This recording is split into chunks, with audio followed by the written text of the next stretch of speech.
Okay, there's a proper motion, a second. All in favor say aye. Aye. All opposed, motion carries. And we do have a flexible agenda now. And now, the second motion I'd like to make is in regards to the agenda. Those last two items on there are PDDs. In lieu of the discussion we had, and the fact we're going to have a what do you call it? Public hearing. Public hearing in the January meeting, and until then, we won't be addressing these. I'd like to use the flexible agenda, move these up to the first items on the agenda, and make a motion that we table both of these until after that public hearing. You're talking about a public hearing in June, correct? Correct. Okay. There is a motion on the floor to table these two items until after the public hearing to discuss the future of PDD. That's a proper motion. Is there a second to that motion? Second. Okay, there's a motion and a second. Any further discussion? Chairman, these motion to table is not debatable. It's a yes or no vote. Okay, so all in favor say aye. Aye. All opposed? Okay, those items 12 and 13, is that correct on the agenda? Yes. Okay, those items are tabled pending a public hearing that will be held at our regularly scheduled meeting in June regarding PDDs. Can I make a motion to approve the meetings from the April 23rd, 2023?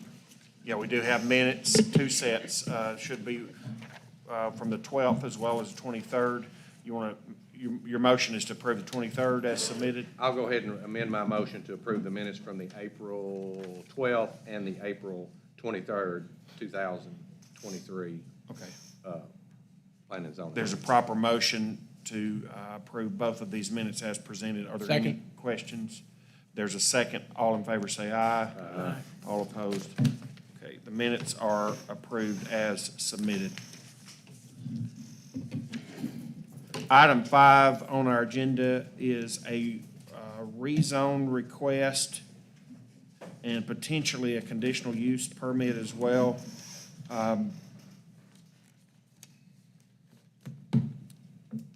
Who is here this evening to represent Mr. You're with Bond Engineering, correct? Okay. So letters went out, advertisements have occurred. James, is there any reason we can't hear this rezone? Okay. So as I understand it, the request from the potential developer is to rezone this property from R1, which is single-family residential, to C2, which is highway commercial. If you would please come forward, sort of outline your idea. We will then have let me just call the public hearing to order now, and he'll tell us what their desires are to do with this property. Anyone who wishes to be heard will have an opportunity as well. Before we start, are we certain it's not already C2? I got an email that says we need to look at the February 7th, 2023 Planning and Zoning. Well, it was, and then we rezoned it again at their request. This has been rezoned. This will be the third request for a rezone in the last 18 months for this property. And this is the property in front of the gym? No. Okay. This is a property basically across the road from the Lighthouse Church. Fair enough. We looked at previously at a RV deal, et cetera. Okay, great. Perfect. Yes, sir. If you would, just state your name for the All record. right, thank you. I'm Aaron Robinson with Bond Consulting Engineers. Thank y'all for your time this afternoon. Been a long day. Now, this piece of property has been rezoned several times, and they are requesting to rezone it to C2. Basically, what they're looking at doing is having part of the front of the property as commercial, and then trying to do a conditional use for some duplexes around the back of it. Do you have any, may I ask a question or two? Sure. Do you have any drawings that show what, are you wanting to rezone all the property or just part of it, or? It's all of the property. So all the property, you're requesting to rezone it all to Yes, C2? and then we would come back and ask for a conditional use on the back part for the duplexes. So we're not being asked to approve a conditional use tonight? No, permit, sir. Just the rezone? Yes, sir.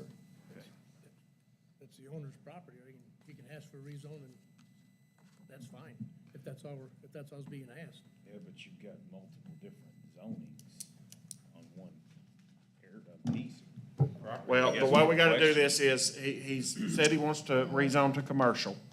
So the whole lot. that means anything that's acceptable in C2 could be used on anywhere on the property if it's rezoned. So, with the public hearing, he has stated what he'd like the commission to do tonight. I would like to open up the floor, the podium, to anyone in the audience who would like to state their, any questions you have, whether you are for it or against it, or anything you'd like to say. We'll recognize folks one at a time. If you'll be please brief and succinct, we will need your name for the record, anyone who wishes to be heard. Yes, sir.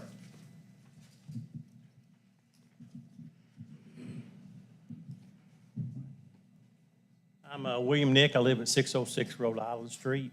I'm concerned that we don't know what kind of business it's going to be, and then we're not sure if, since it's a conditional use, if they're going to build apartments or duplexes, how many are they going to put back there? And we're just concerned about over congestion on the lots maybe, and not knowing what style business is going in. We'd like to know that for sure. And you're an adjacent landowner, correct? Yes, yeah, it backs up to my property. Very good. Thank you, sir. Yes, sir.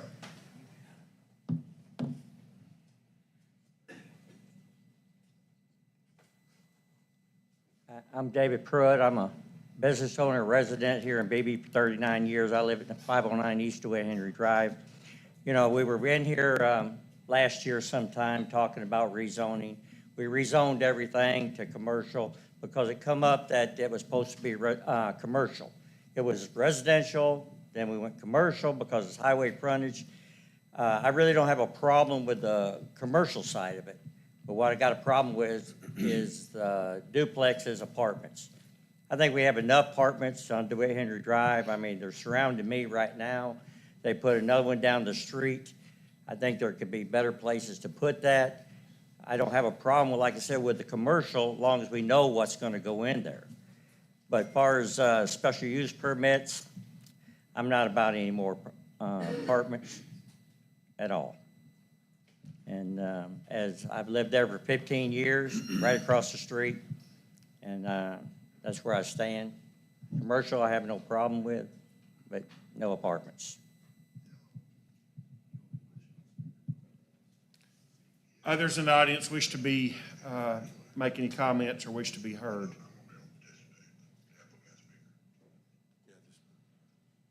You're in a live meeting. We have a member that's on Zoom. Zoom's not working, so Michael Westgren's on my phone. If he talks, that's who this will be here on my phone. All right, fair questions that folks have raised regarding not knowing what would be there, where exactly rezoned commercial, and of course, the other comments regarding the conditional use permit. Anyone else in the audience wish to be heard one way or another? I will mention in the interest of full disclosure, I pastor the Lighthouse Church, which is right across the road from this property. I'm going to abstain from voting in this matter. I do have some concerns. They've already been articulated. We just don't know what's there.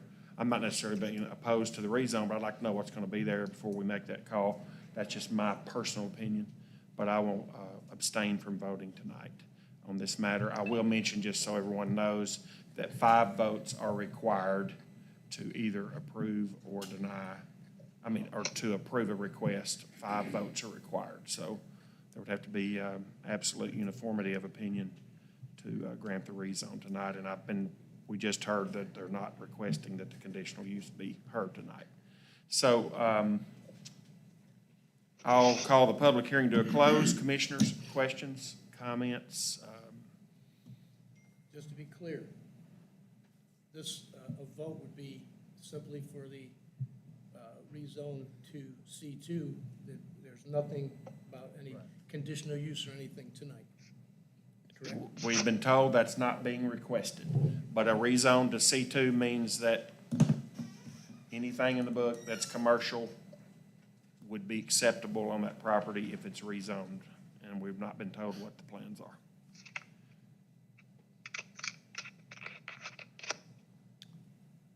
Any questions? Anyone wish to make a motion on this one way or another? Should we not know what the plans are before we rezone it to C? You don't have to, but, I mean, that's a thought. The engineer wants to be heard again. Yes, sir. Right now, there is no plan that I'm aware of. Now, they may have a plan, but I don't know what it is. And that's, you buy a piece of property to try and invest, to build something on it, and you don't want to pay an architect, an engineer, everybody to jump through the hoops to get something, and then you deny the rezone, or city council denies it. Because I believe even if you all actually approve or recommend the rezone, city council still has to rezone it. And they could still say no. Or they could say yes. So there is not a plan right now what's going to go in So in other there. words, we're gonna rezone this. And then you'll see without it. no plan what's gonna go over there. It'll be commercial, right, so it'll be commercial, and then our client will look at what they want to put in there, what will fit in that zoning, and then it'll come before you all to approve the site plan.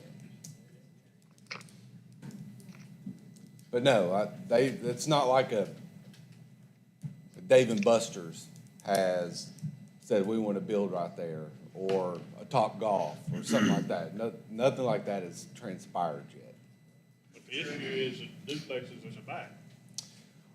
Well, it's not duplexes. They have talked about doing, duplex. They've talked about doing duplexes, but we discussed rezoning part of it to commercial along the front, part of it to duplexes or multifamily in the back. And they decided they wanted to do it all commercial just in case the duplexes was a sticking point for the multifamily. So that's why they decided to go ahead and do that. And if the plan that we developed has duplexes, and we would bring all that back before you. And you would have to say yes to a conditional use or no to a conditional use. So it'd still be in your court to do something at that point in time. Thank you, sir. All right, commissioners, we've got three options here that I see. We can approve, deny, or table this pending any further information coming from the folks that they have a plan or an idea. But that's our three options here, as far as I know. Mr. Chairman, Yes, sir. I did receive money in my office for the conditional use permit, the fee. I did advertise for the conditional use. And it was posted for conditional use, just so everybody knows. We just don't, I haven't seen anything that's required by the code, building sizes, shapes, where they're located on the property. None of that we have, so we don't even have the information to act on it if one was requested. So again, this is purely a rezone request. But right now, just in front of us, we have a request to rezone to commercial. And we have the option of doing it without knowing what's going to go on there, or we could take into consideration any community concern that they have for this being, or what's going to go there if we do approve it for commercial. But either way, it's still commercial, and they're going to have to come back to us with site plans. It's probably highest and best use is commercial. It was originally commercial. Personally, I think it's highest and best use. Well, I tell you what, let's see what happens. I'll make the motion to go ahead with the rezone to C2. And I'll go ahead and second that motion. Okay, we have a motion and a second to rezone the property from R1 to C2. Proper motion and a second. All those in favor say aye. All opposed? Opposed. and I abstain, so motion fails. What about? What about Westergren? Westergren? Did you hear the vote? Michael, did you hear the vote? I would have to abstain since I'm technically not in attendance. Okay. So, All right, so But it unless still can go before the council and they can approve it. there's, It's 4-1, not enough to pass. yeah, it's insufficient, that's true. Okay. So the motion is not recommended for approval. And we're not hearing the conditional use permit tonight. All right, moving on to the next item on our agenda. This is a rezone request on Lloyd Henderson Road from R1 to R4. I will mention just at the outset, in case, I know several hands were raised earlier from folks that are interested in this. I think it's fair to say, the main difference between R1 zoning and R4 zoning is the lot sizes involved. James, is that fair? That's correct. That's the biggest difference. It's still single-family dwelling, but if you rezone a property from R1 to R4, you can get quite a few more houses with an R4 zoning than you can with an R1 because the lots are smaller. Who's here this evening to represent this? Yes, sir, please.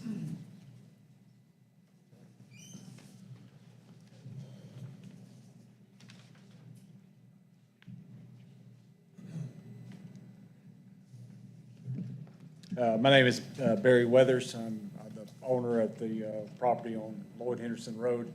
And the chairman pretty much said it in very layman terms. We're moving from single-family resident to single-family resident.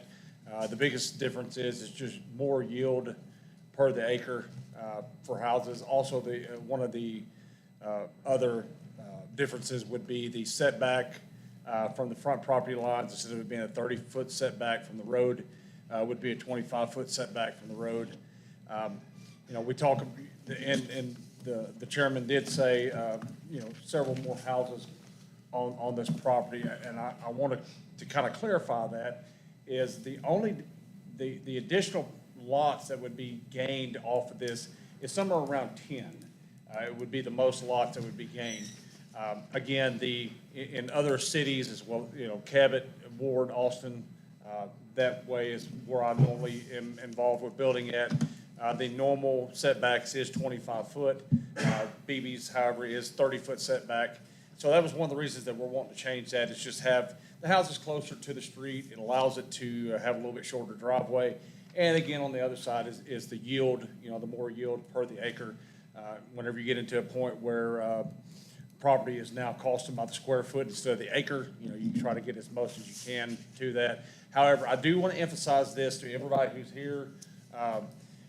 The property that is adjacent across the street, the South Fork subdivision, is zoned R4.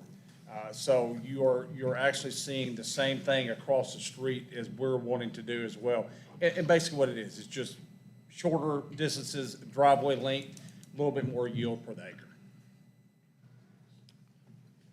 All right, public hearing must be held for any rezone. We just heard from the developer why they're wanting this rezone.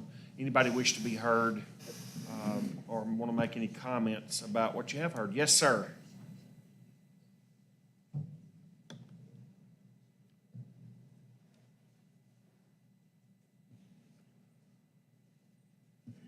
My name is Captain Peeler, and I live on Lloyd Henderson Road right there.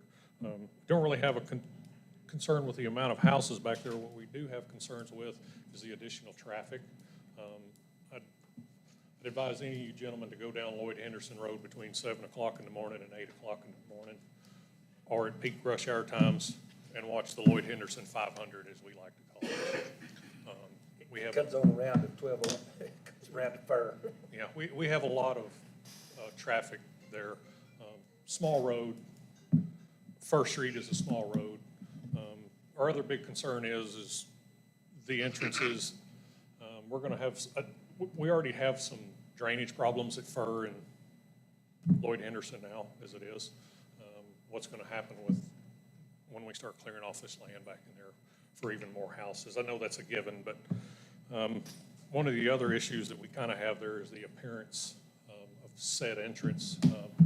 We'll take the one at First Street and Baldwin in the Rouse Coleman subdivision now that's been sitting there unfinished, framed up for almost a year now.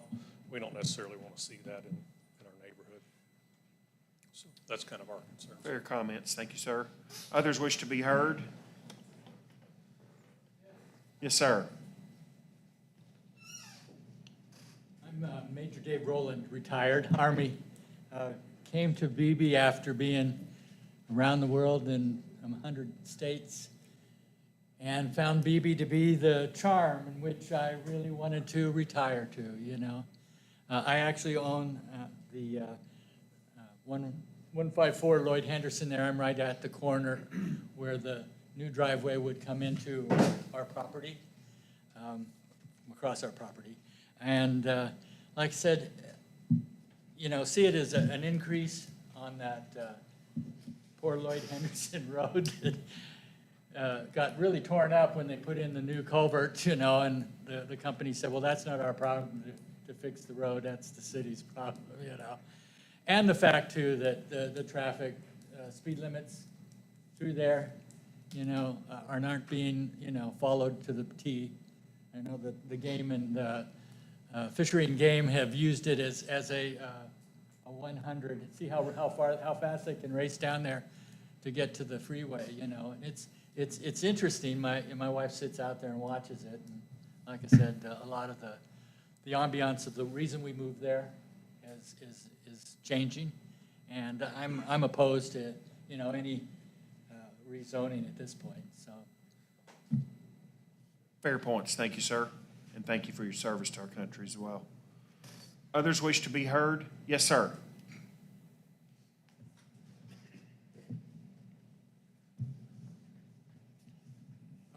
Good evening, Rick Barlow. I live at 141 Lloyd Henderson, and my property will back up to this property.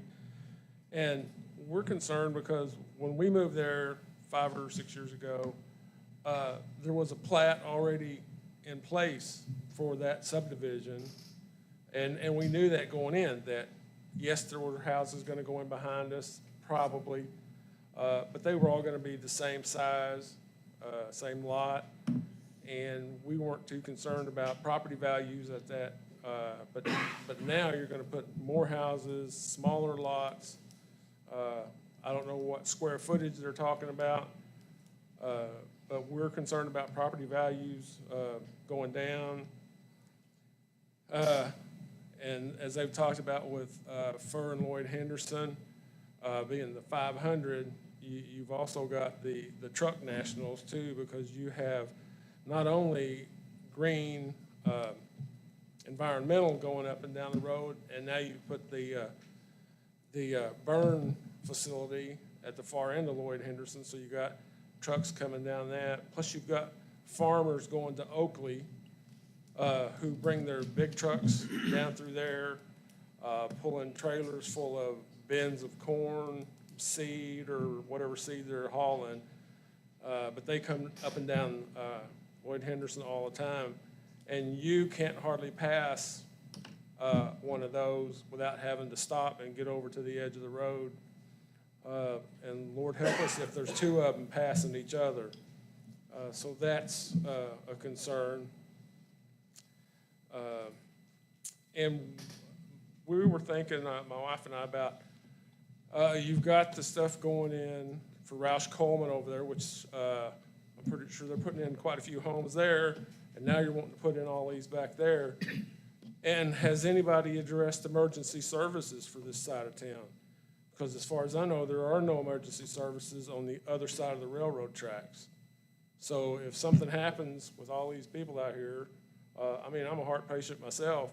If something happens, I can't get emergency services over there if there's a train across the track, which happens frequently. So is there any plans to put emergency services out there before all these houses go in? I mean, you've already got Roush Coleman, but now you're wanting to put a bunch more. So that's a concern for us, is emergency services, and the traffic on the streets, both Lloyd Henderson and Fur. Plus, like I say, it was already, as far as we knew, there was already a plot plan for the rest of the subdivision that fronted on Lloyd Henderson. And the way I understood it, the plot already had laid out the houses that we would be behind us, the street behind for them, and then another set of houses and street behind that. What's wrong with that plan? So we oppose it until we can get more answers. Thank you. Fair points. Thank you, sir. Others wish to be heard? Okay, we'll call the public hearing to a close. I'm sorry. You can make another comment if you want to.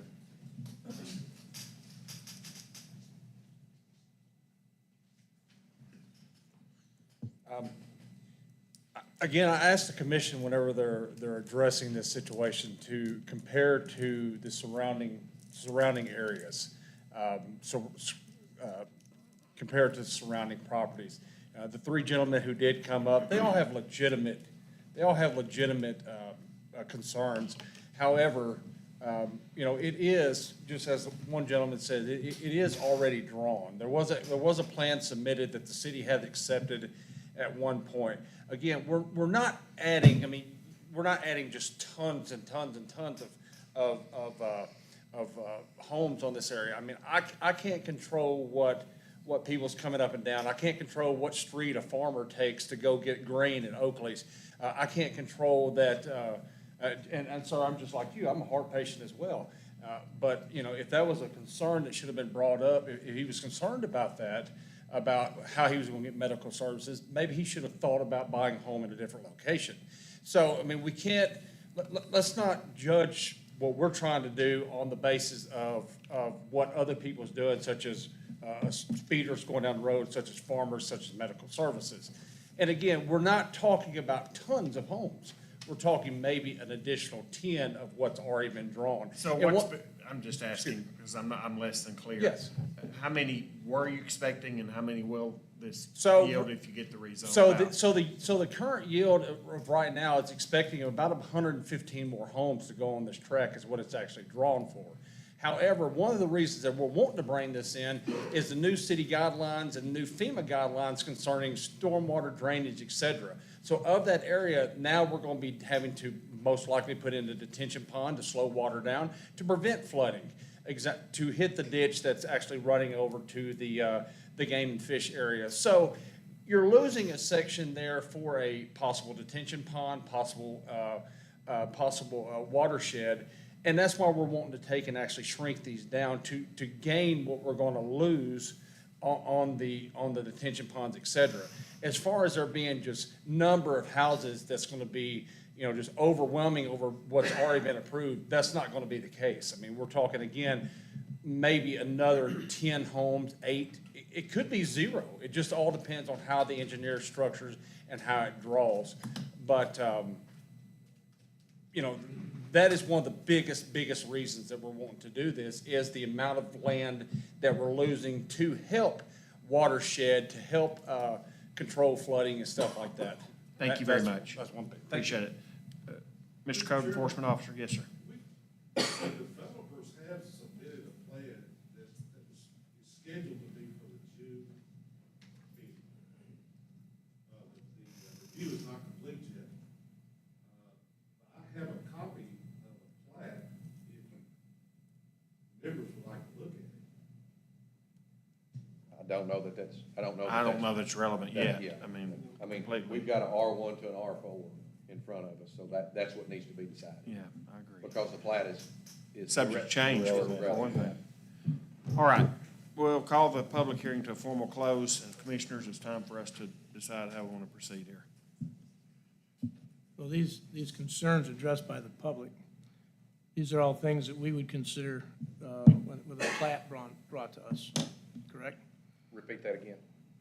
The concerns we've heard from the public are concerns that we would hear once a plat was brought to us. From what I'm hearing, there's already, give or take, the same amount of homes that have already been approved to be built over there. And these concerns, like the drainage, BJ addressed that, plus that would be addressed in the plat. The traffic, if there's traffic problems, that the city council needs to address that. I mean, and I agree with BJ, that shouldn't be something that should at least not keep him from getting a rezone. So I think we need to focus on, does he have a reason and a right to rezone his property? And then if there's problems after that, we address it during when we review the plan and after the work is done. I mean, that whole area over there is an R4, it's an R4 neighborhood. Yeah. And I mean. Surrounded by it. Yeah, it's already R1, so if he wants, and you can build a big house on R1 or a little house. But I mean, that's an R4 neighborhood because it's all around it. And obviously, Mr. Weathers has got it here and he's a developer, he knows that. He's gonna have to adhere to the state and the health department and the drainage and our engineer and all that. My question is, I heard him say 10 houses, then I heard him say 115. No, he's gonna net 10 more houses on the development than in R4. So in theory, it was 115, and now be 125 if it's up to that. He said it might not get that high, but But that's most. he doesn't know yet because he hadn't finished his engineering. That's true.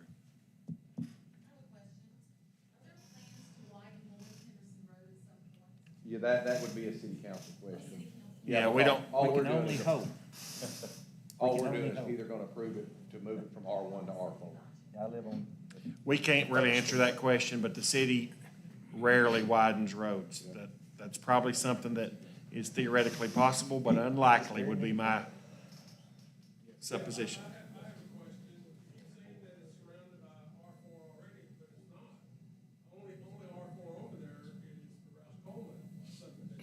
But that's, The other side of Wade Henderson Road is acre majority of lots all the way up and down. The only thing I know of is R4 over there is the Southwind or whatever it is subdivision on the South 4 subdivision. Everything else is R1. So you can't say it's all R4 over there. I should have stated that the overall neighborhood has more R4 than R1. That's because there's more houses. Yeah. Okay, very good. So back to the question at hand. We've got the request to rezone the property from R1 to R4. We can approve, deny, or if there's a reason to table it, I guess that would be an option too. I'm gonna say, I wouldn't wanna leave here tonight, with the table, so I'm gonna make the motion that we, motion to approve the R1 to R4. And I'll go ahead and second that so we can take There's it a to proper vote. motion and a second. All in favor, say aye. Aye.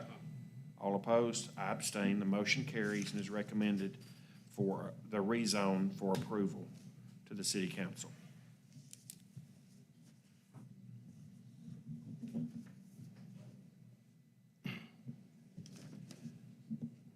Next item on our agenda is Southwind Storage Development.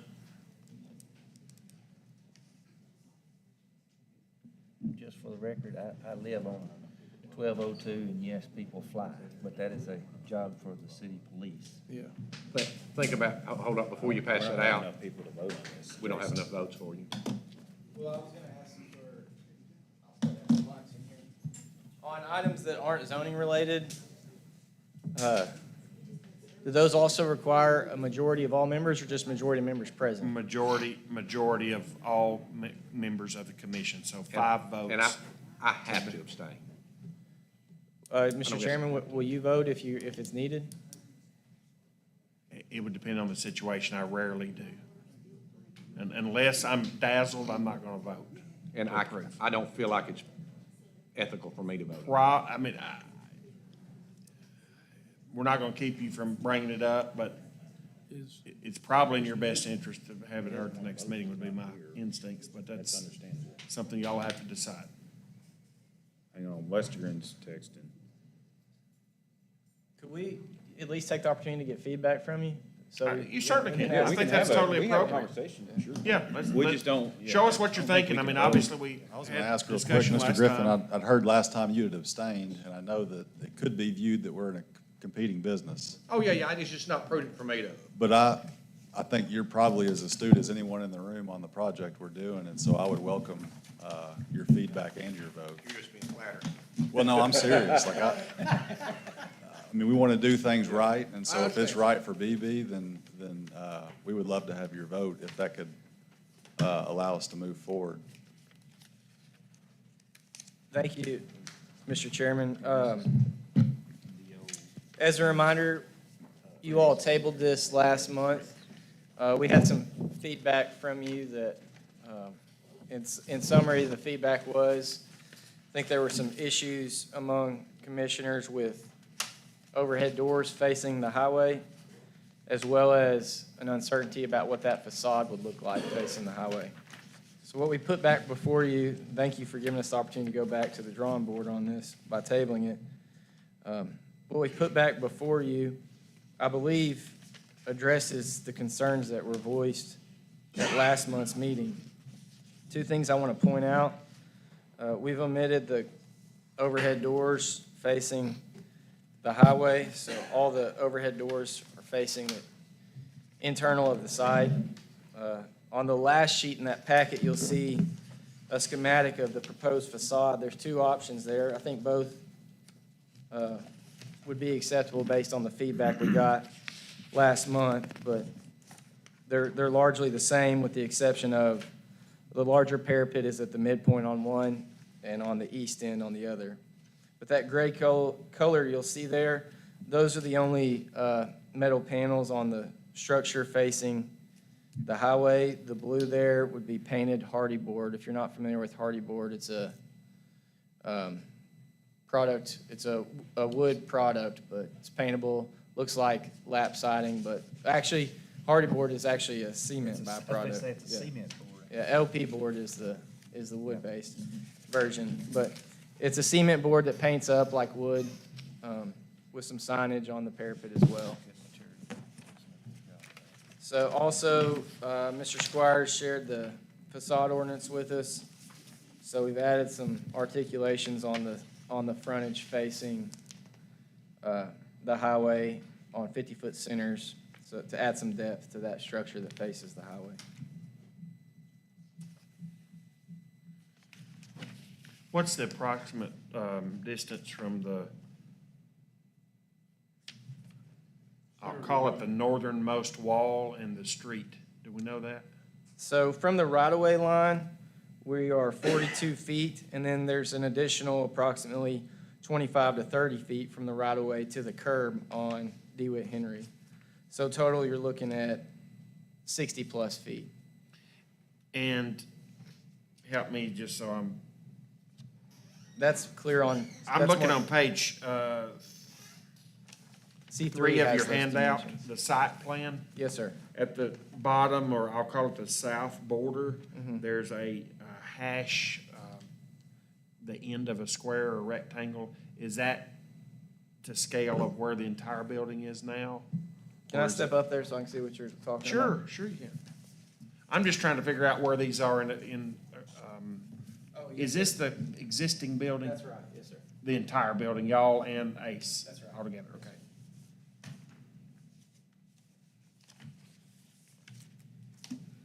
So I'd welcome any feedback. I feel like based on the comments we received at last month's meeting, we've addressed those.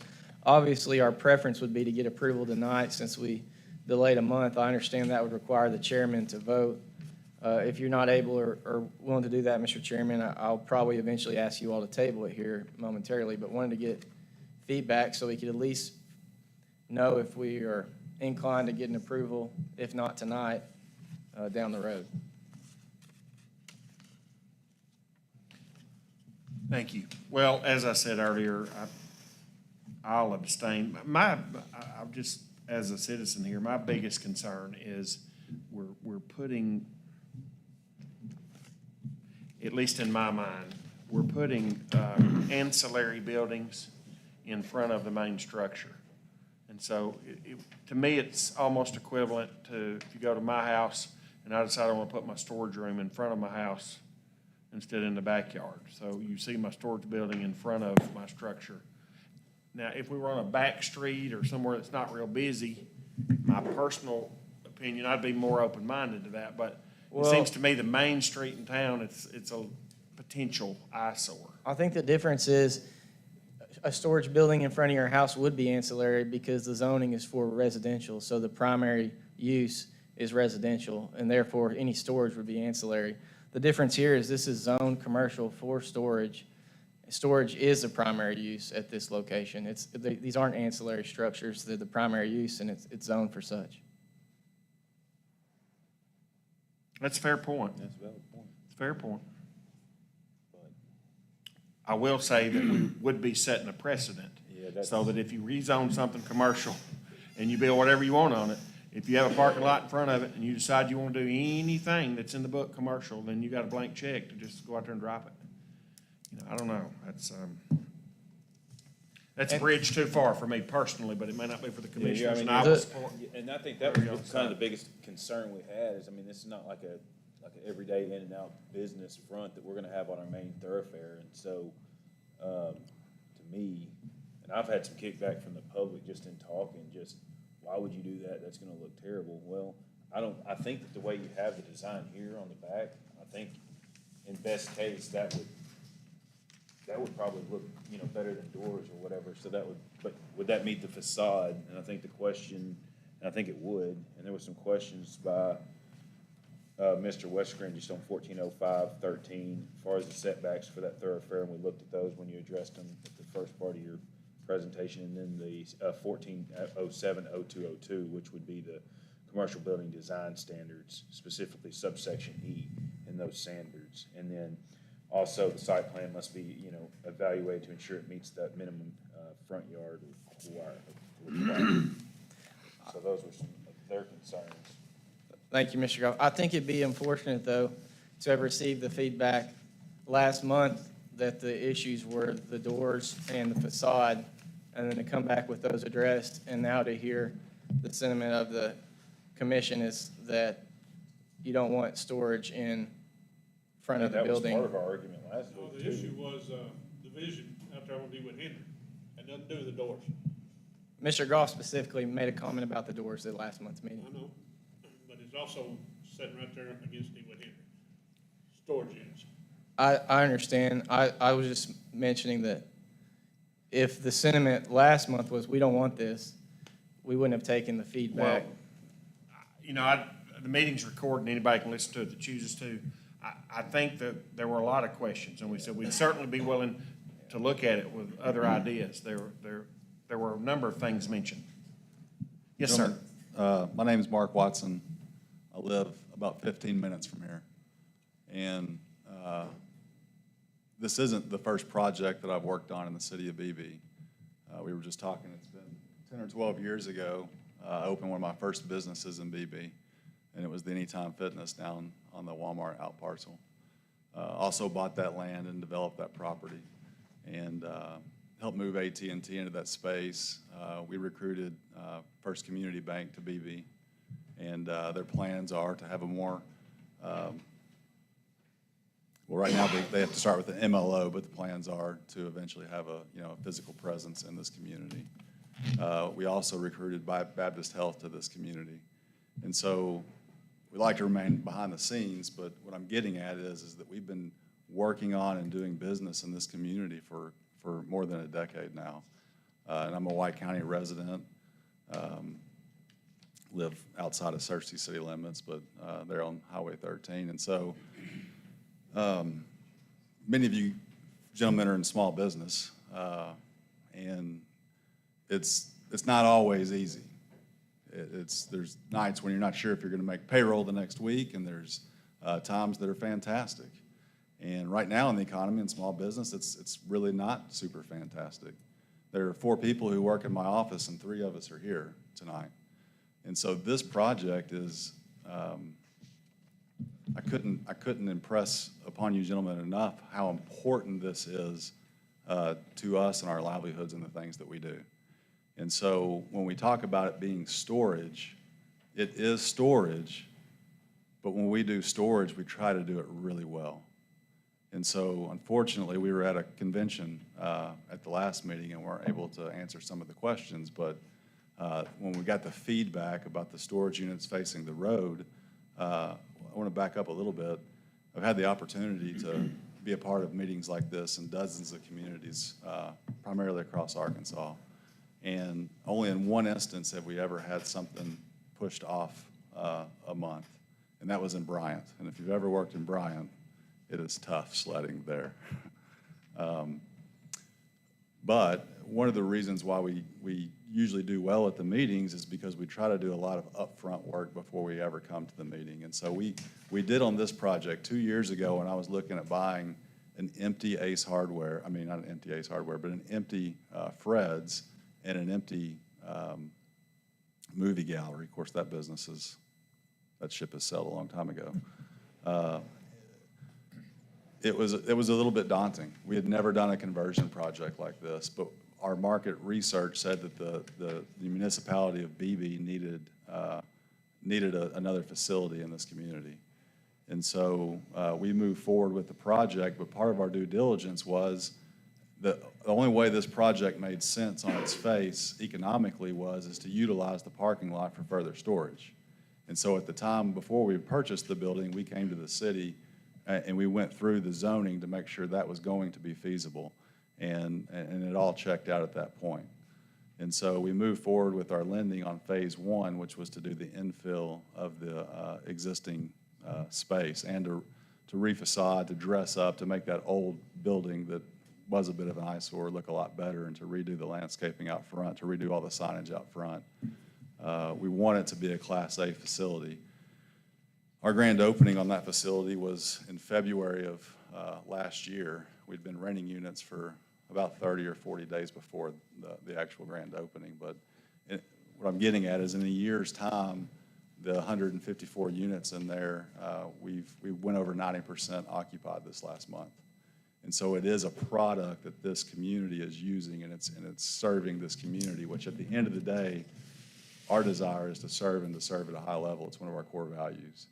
And so when we look at when we started preparing for the plans to do phase two into the parking lot, we came and met with Mr. James and walked through our plans there. We brought an engineer in that could look at the zoning with us and to make sure we were conforming to everything that was needed. We wanted to stay within the confines of what was a requirement in BB. And the original design with the doors the way that they were in the metal facing the road was feedback that we had gotten that would probably be acceptable. And so we were moving forward in that direction. And so I was surprised to get the feedback last month that things didn't go super great in this meeting. But I sat down to figure out how could we re-unit mix this to still make it work economically. And so I spent several hours figuring out how could we eliminate that many units and still be able to have an economic project. And we figured out eventually a way to make that possible, but it wasn't without a cost. It did shave $6,000 in revenue from the facility to remove all the doors along DeWitt Henry. Again, if that's what is needed here and that's was one of the requirements, we would do that. In financial terms, though, that's north of $70,000 of value in that facility to remove $6,000 annually in revenue. In addition to that, it will cost us about $25,000 to $30,000 more to do the facade that's been drawn that we think is really we think it's actually a very attractive facade. In fact, I've driven up and down DeWitt Henry a million times, and I think that it's from a facade standpoint, from an aesthetic standpoint, it's going to look better than the building that's already there. The hardy board is one of my personal preferences. It's a nicer material. It's a more expensive material. I'm not a big drive-it guy. Drive-it just has issues over time, and boy, birds peck holes in them, and it just doesn't go well. And so the hardy board's a little more expensive, but it looks so much better in my personal opinion. And so that's why we went with that approach.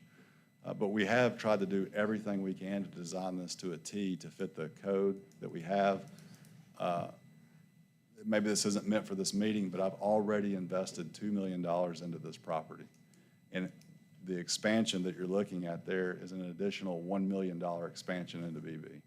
And so for a small business guy, this to me is a really big deal. We try to take a lot of pride in the work that we do. We think it's, in our opinion, it'll be a Class A facility as you know, determined by the way that the world thinks about storage. Storage has gone from being very mom and pop to becoming a core real estate type in the United States, as you've probably seen in many places. But I do want to just say that we're not somebody from the outside that plans to build an eyesore. There's no way that I would put an eyesore on DeWitt Henry. And if you're familiar with our projects that we've done around the state of Arkansas, I think all of them are raising the bar in some standard. And so that would be our intention here as well, which is why we went through the lengths of figuring out how to re-facade that so that it did look better. But I do think that from everything, at least that I know, and I personally read the code and gone through it and worked with Bear on it, and I think that it conforms to everything, and that's our intention. Our intention is to conform, to invest into VB, to put forth a first-class facility and to serve this community. Thank you, sir. Commissioners, any further comments, or anyone wish to make a motion on this one way or another? No, we don't have the votes, Stephen. But We don't have the people to vote. I do want to say this, and this isn't meant to be positive or negative, just an observation. Remember back, wasn't that long ago, all of a sudden, all the Ford dealers, they changed from this, you know, beautiful frontage, flowers, everything else, to what was basically a square, basically gray. They all looked the same, and I thought, man, those are some of the ugliest things I've ever seen in my life. But I grew to like, you know, maybe it's 'cause I drive Fords, I don't know. But I appreciate your words, I appreciate the work you put into this. I look at this, and it's kind of hard for me to really visualize what it's going to look like. Then again, I'm not a great appreciator of art. The first look at this, and I look, we got two options here, Fort 1 or Fort 2. You know, but I really don't know what it would look like when you get done, because to me it just looks like a big blue wall. So that's, and like I said, that wasn't meant to be a positive or a negative comment, just a comment that I'm. Fair comments. Anyone else wish to make a comment one way or another?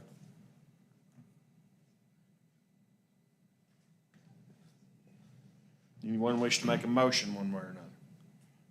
No, I'll tell you, this is this. I'll make a motion that we table this so we have the votes.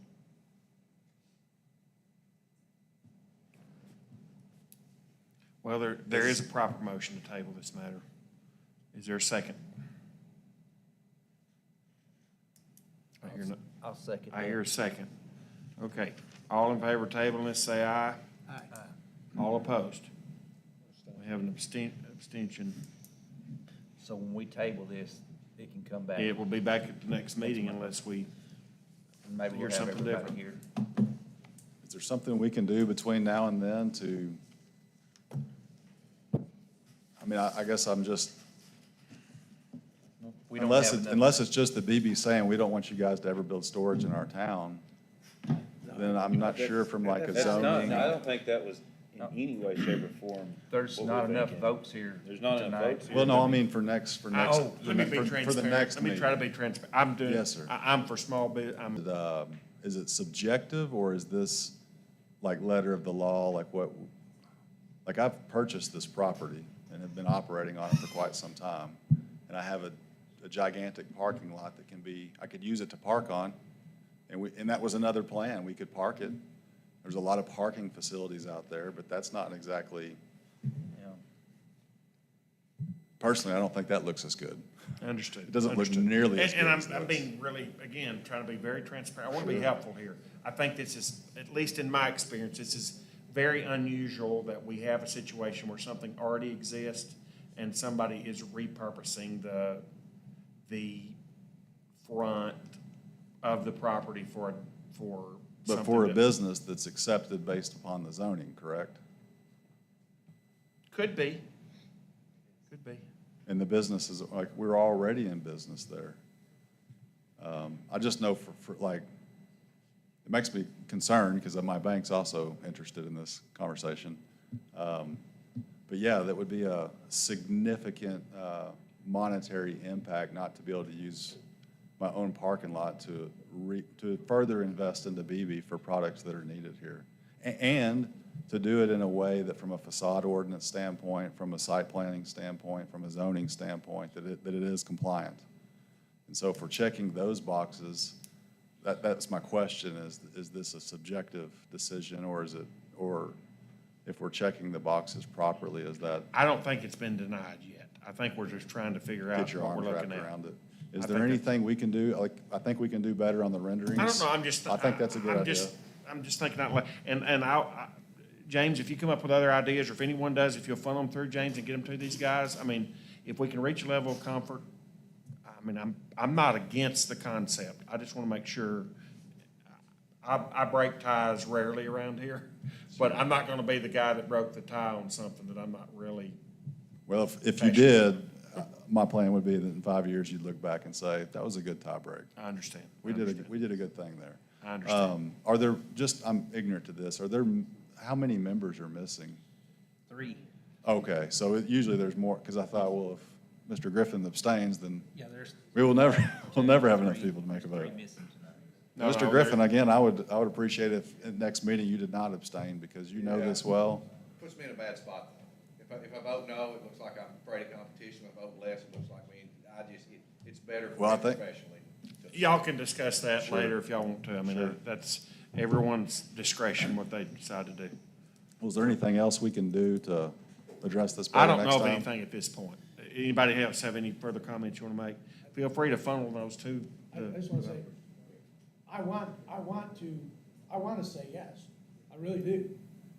But I think gun shy is a good word. And what'd you call it? A drawing or whatever that, a realistic kind of thing, I'd like to. The rendering to be a little bit, Yeah. to be It a little more might appealing. raise a level of comfort. That's just an idea. Yeah.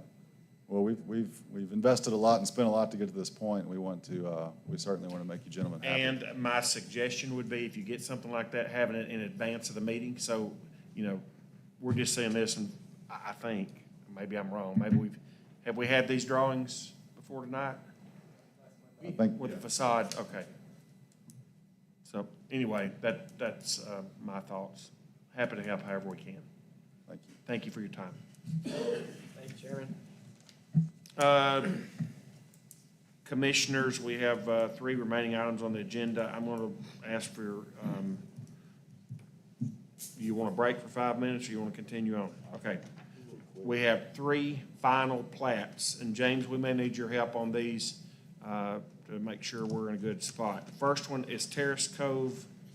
I will mention that Mr. Lemons sent me a text earlier during the meeting. He had to be in Bentonville tonight for another He was supposed to come planning out commission meeting, and the Zoom is not working correctly. He has said that we can call him if we have any specific challenges or concerns with any of his projects, but Okay. Terrence Cove. Terrence Cove is next up, right? that's right. Okay. I went out there today.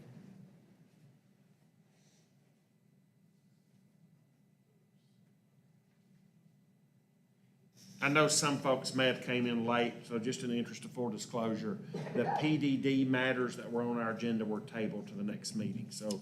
And we're gonna get to talk at the end of this, correct? On the PDD stuff, is that right? 'Cause we still got. That's not gonna be discussed anymore tonight at all. It's not, even though we met all the requirements by the city code, you're not gonna let us talk. So we're completely confused. So we got emails where James Squire, he said not to send the stuff out to the people. This is a public meeting, so we just need to know what's going on, get some clarification if y'all don't mind. Okay. Go ahead. So, we're in the process of certain things that are supposed to be turned in for final plat. Let's see. Terrence Cove, I have everything, I have all the documents that I'm supposed to have for Terrence Cove.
Okay.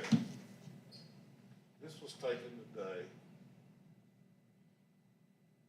This is, does anybody remember what the plat looks like?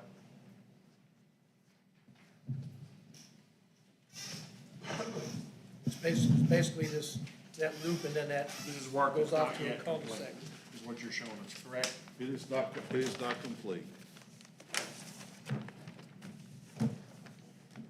This finished curb is not in place yet.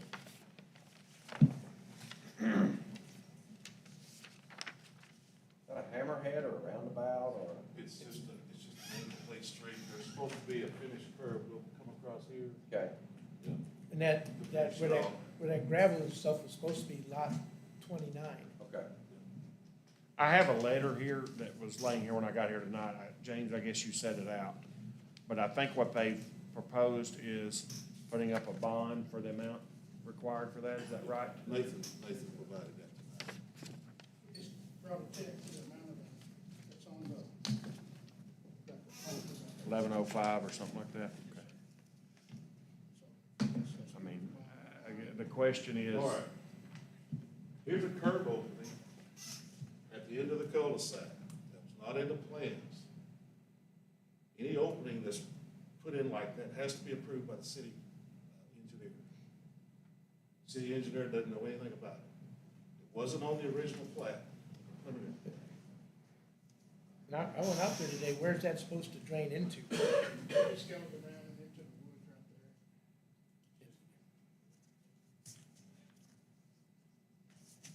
I thought you and Tim looked at it. That was part of We looked at it yesterday, that's yesterday, and I told Tim it was not approved. Yeah, but what you told us to put on there was to finish it out beside that right there. Right, So right, they- now that it's there, it needs to be, the dirt behind it, the dirt behind the apron, it won't even let the water go by. It's gonna have to be regraded. All of this will be taken care of this week. We've got a closing coming up. We've been talking about it. James, does this, I just saw this tonight. Does this address what you're talking about? Nathan just brought this in, I've Well, this is not what you seen and it Tim before. had agreed on yesterday when you told him to put that together and send it over and get a bond. We just decided since it's such a minimal amount, just to bring a check in. I didn't know anything about it. I mean, Tim and I talked about the things that needed to be done to all of these developments. You didn't tell Tim that we could get a bond for those items?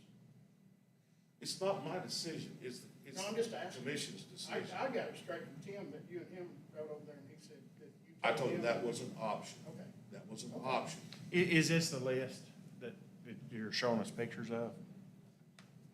There's three things. Sod swale, curb cut, cul-de-sac, sod swale, gas line crossing. Those are the three items that Tim and I discussed Okay. yesterday. And I don't know building cost, is that I wouldn't fair? have any idea. It's off of the takeoff from the subdivision, other work. I can pass this around, anybody wants to see it, there's three things they're saying gonna cost. We all got- Y'all got one too? Okay. They're saying they're gonna cost $1,000 to do it or something like that, and that they're gonna get it done this week. I have received the $100 plat fee for final plat. So one option here, I'm just throwing this out for suggestion. This could be approved with the condition of these three things being finished and code enforcement certifying they're done. And then they don't And then have, you will not issue a building permit if these three That's things. correct. Okay. y'all understand what we're saying?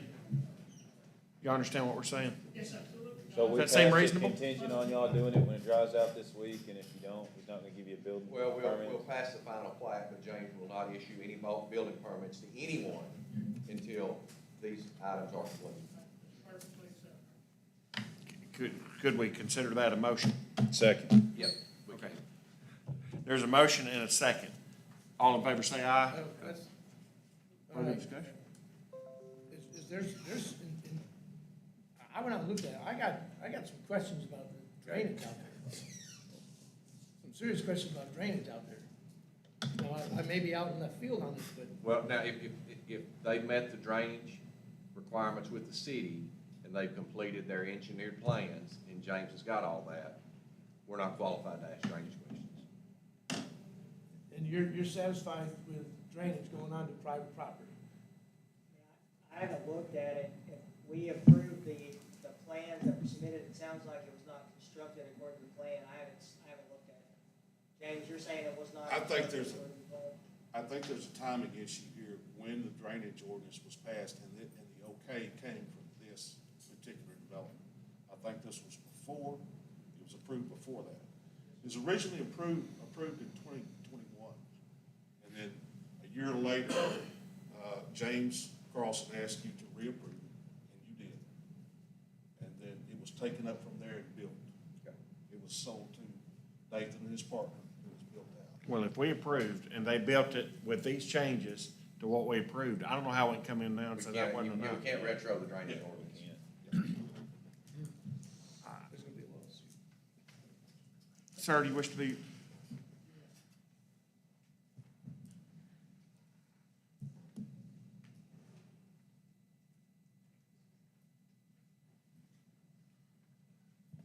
My name is Park Norris. I own that land south of this development, and I'm concerned about the water drainage that's right now shunted all toward my land. All of it, actually, that 80 acres from Roush Coleman and their rooftops and their streets is shunted to a ditch that goes directly into a pond I have south of that. There's supposed to be an easement on that land, but it has nothing to do with my land, but it's still receiving all of this water. So there's a major problem with this. No one's talked to me about any easements or water drainage onto my land regarding this development. That's your pond that you, if I look through the trees, I see that pond that's out there, that's yours? Yes, but it wasn't really a pond. It's only got three sides. That's an area where the State Highway Department got dirt to build up the freeway. It was never intended to be a pond. It's about 4 times as big now as it was. And there's a huge ditch that I used to could jump over as a kid, and now it's 6 feet deep and 6 feet wide. And it's eroding the whole side of that pond, supposedly pond. So, there's a major problem here. That's what I was referring to, because I knew that was private property. I didn't know who it belonged to. Yeah, it's me. This is set of minutes from December 6, 2021, and where the approval came for the property, and some of the issues that were raised, they're on the second, there, it's marked there. You might look through those. Just to note, all that water that he's talking about was in that pond before we got there was already running into that pond. There's a ditch comes across the gas line. And so all this water was already going to that pond. We're not No. redirecting No. anything. Matter of fact, we slowed it down. That ditch has been rerouted. The gas line level has been raised, and the ditch that went straight down the pipeline now shuts to my pond.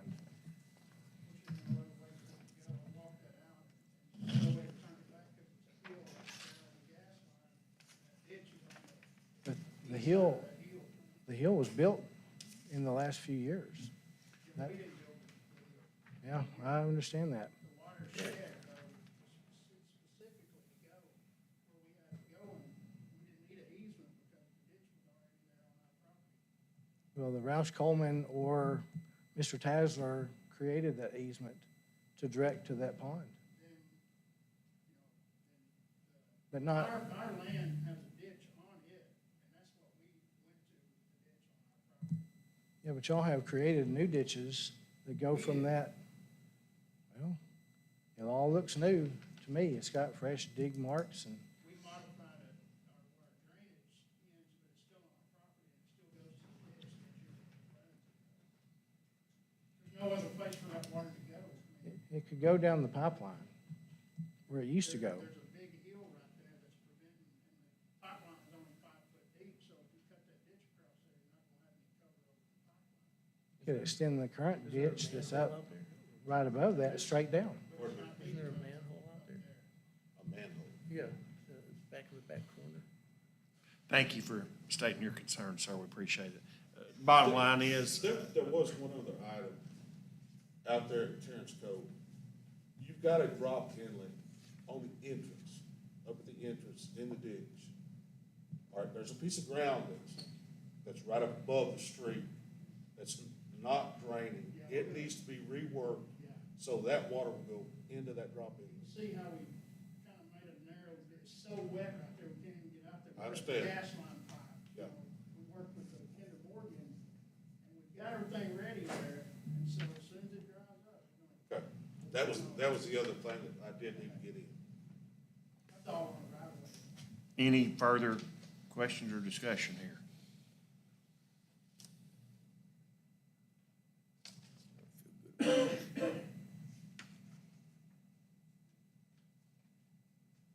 Y'all correct me if I'm wrong. Didn't we have a motion to approve this with a list of things contingent on this list being finished as was drawn and previously approved? And the issue is, just to be clear, James will not issue building permits until these three items are complete.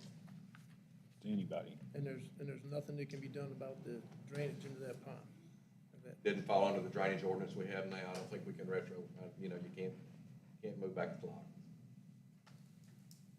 And they have done all the things that are required on the subdivision plan, with the exception of these three things. Right, with the exception. And you will not issue a building plan unless Unless they're done. yeah.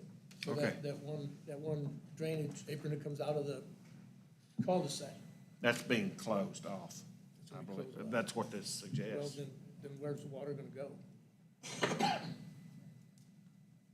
The position of the city has been that we don't want those openings in those curbs unless they're approved by the man that represents us, the engineer that represents us. So, any developers in here, they need to keep that in mind in the future. And that was not shown on the previous plan that was It's not shown approved. on the preliminary plan. Yeah. So then why was it put in? Is there a drainage problem if it's not You'd there? have to ask the developers why it was put in. Well- It wasn't on the preliminary plan. Well, it's to alleviate a little bit in that cul-de-sac, is all it's doing. I mean, it's not bringing any water there other than what's falling in that cul-de-sac. So you needed to put that in to alleviate water. Why didn't you put in a drop inlet and pipe the water away like you did the rest of it? The ditch out's not deep enough. I mean, we didn't have anywhere to go with the water over there. So where's it gonna go if this cutout isn't There's a there? sheet drain on top of the ground. I think the point is, if it wasn't on the original plat, then the cul-de-sac was graded away, so the high point would have been in the cul-de-sac. Otherwise, it would have been shown as a curb cut on the plat, and it would have drained to the curb cut. So obviously, they've changed the grade of the gutter relative to what we approved on the plat, it would sound like, but I haven't looked at it. Well, don't you think that's a question that we need answered? Well, I think they need to construct it to the original approved plat, that's what James has requested. So if we need to determine, I guess we can look at the original plat, determine what the original grade path was, you may be able to answer that, but you're saying you have a low point in the cul-de-sac where you put that? So obviously, there's a grade issue. Well, what happened was,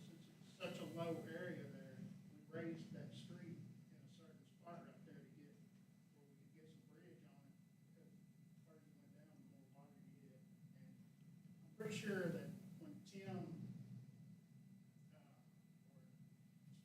Quattlebaum and Johnny Rock were out there doing that, that's the way to go. Well, I mean, the city. And that's probably fine, but I mean, there was no supplemental brought back to the city for approval. Yeah, if the grade is. Minimal amount of water over there that's already. So it sounds like that there's y'all stop me if I'm wrong here. It sounds like there's a material difference in what's done than the submitted plat. Yes. Well, if you look at it on here, it says that they agreed that that water was going into the pond when the plat was submitted, but I'm ignorant to the area and Well, what. we're dealing with a different subject. Okay, What's okay. in the- All right. We're dealing with the curb over part of it. So am I hearing it right, that if the water is collecting in that cul-de-sac, then there could be a grade different than what was originally approved? If there was, I mean, normally the cul-de-sac, if there's no cut in it, it's gonna have to drain from there's curb inlet or other curb cut if there are any. But the grade on the gutter would be for those low points. They inserted a new low point in the cul-de-sac, so it modified the drainage plan as it was approved. So then if they fill that in, are we gonna have a drainage problem?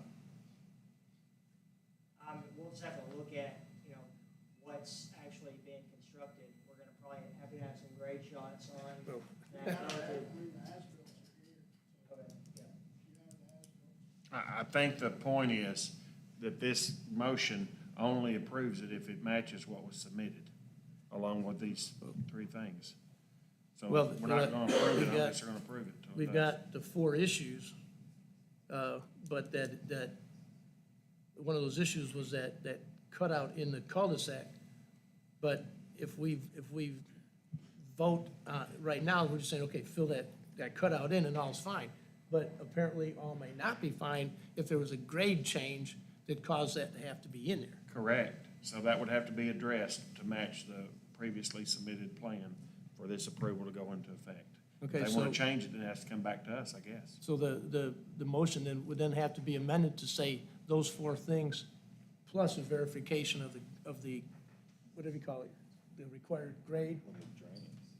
Yeah, I just move that it be constructed according to their submitted plat, and if they can't do that, then they'll have to resubmit. We would need a final plat that you could then certify as good or not, seems to me. Thoughts? Let's- Let's make sure that the motion includes all that stuff in there and press on with it. So we turned our as-bills in, were they front against what was out there, or how did that work? I haven't seen the as-built, yeah, we can look at it. Normally, the as-built should match the plat, obviously this doesn't, so we'll have to check the grade. I mean, typically, there's not gonna be a big grade change, you know, as far as where Well, that's what I'm saying. low points are in the plan. There was a change, a small change, obviously made in the field. I mean, if everything's still compliant. You get his blessing. Then you're good. So let me go ahead and amend, well, I guess we need to, can I amend my motion, Chairman? Hey, you can. So I'm gonna put the amendment in my motion that any item that's not, adhered to the original engineered plans, if they're changed, we want the city's engineer's blessing, that it has no material difference. Otherwise, it need to come back to It needs us. to come back here. That's a proper motion. Is there a Second. second to that? Second that. All in favor, say aye. Aye. Any opposed? Okay, abstain, motion passes. I hope that's clear to the developers, what we're looking for there. There's 5 things they gotta fix. Well, it's anything. Or anything Well, else, it could it's not be like 100 it was things, when it they could be 100 submitted it. It's up to him. Yeah, because our engineer's gonna verify the difference between what's built and what was proposed. All right, James, so we have, now South Fork West final plat.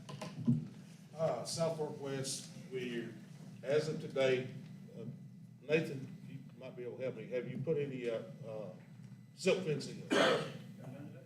Done today. They were out there today. All right, silk fencing was lacking, and, we've not got a approval letter from the sewer extension, from the health department. We've not got that. Is there anything else we're lacking that we need? No, I think that's it. Tommy has inspected the actual install of the sewer and passed on it. Yeah, all the water and sewers is ready to go. Do you have a letter, Nathan, from the State Health Department? I asked the engineer on that, doing the sewer extension, if we need a permit on that, he says less than 5 acres. Well, the thing on it, we could have done just services to the lots, because the main's already installed. We elected ourselves to put in a main on our side of the road, so we wouldn't have to cut the road or do all that, 5 different times. So whenever we talked to Tommy initially, the health department didn't even come into play at that point. The 5 acres ain't won't apply, that's for. No, you're right. Yeah, so you like, to get a main approved, you'll have to have. No. We have health department approval.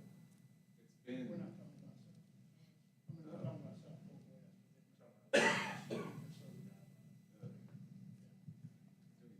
I think, and I'm not an expert on this, but I think historically, mains have to be health department approved. Isn't that fair? According to the code, it's one of the pieces of information that's supposed to be supplied before a final plat comes into play. So we have, again, an option here, deny or approve pending receival of that letter, I suppose. Is that the only thing, James? Yes, if they have got the silt fencing in place, then yes, that's it. What about the 18-inch required and 12-inch culverts on site? Is that an issue?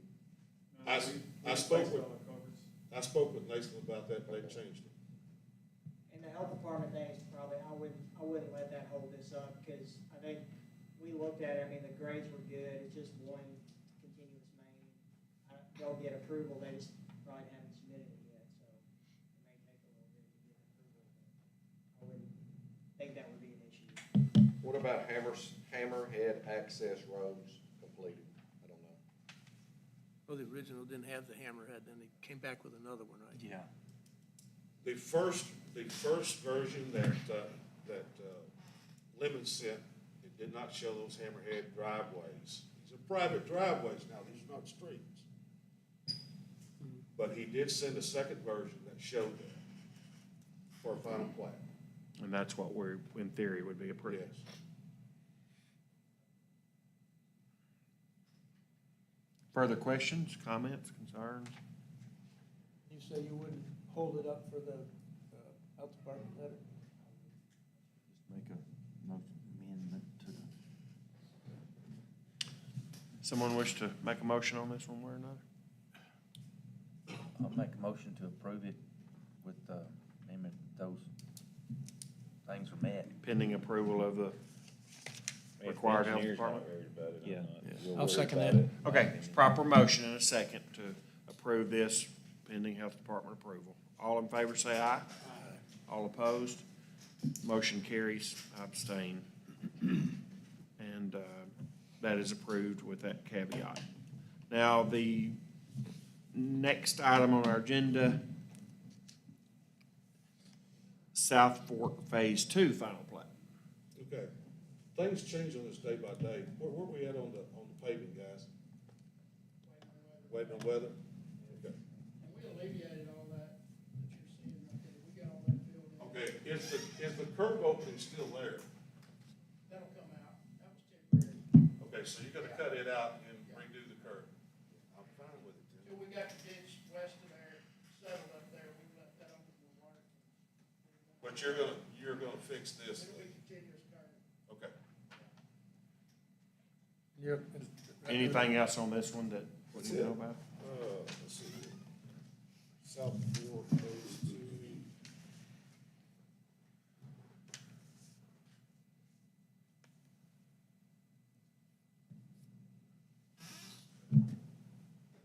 That's it. So contingent on filling in that cutout, everything else is okay? Well, it'll have to be cut. Gotta be paved. Concrete will have to be cut out. Yeah, they'll cut that out. But the street's gotta be paved too. Yeah. Yeah.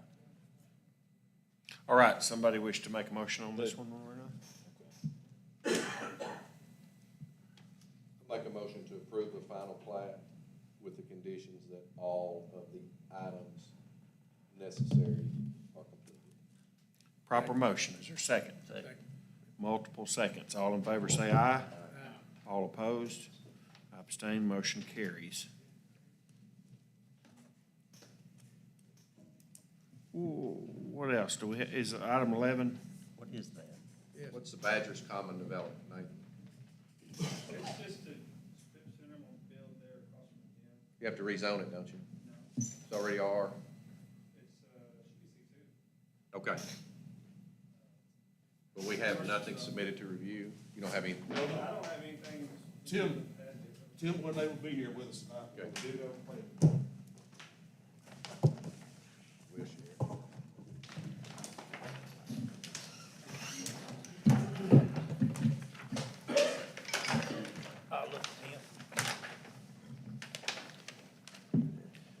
Just for clarification, this is where you've cleared the land across from the gym.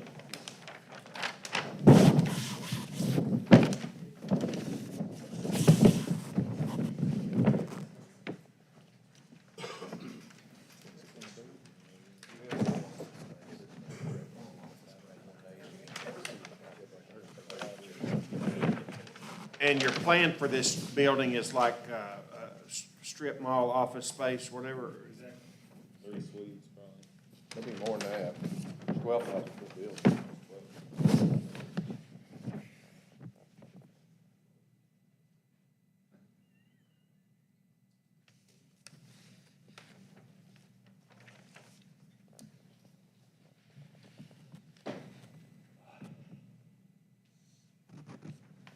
James, have you confirmed that the parking and handicap is suitable for structure size, that sort of thing?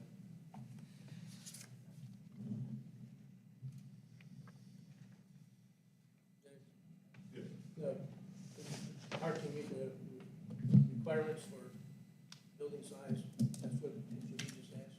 Yeah.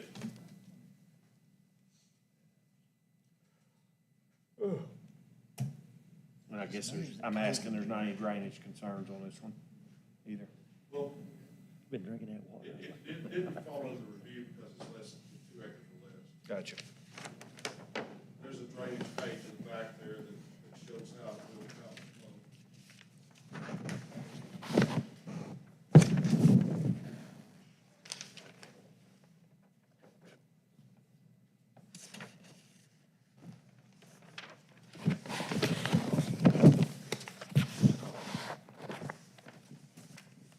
Have we seen anything regarding the facade?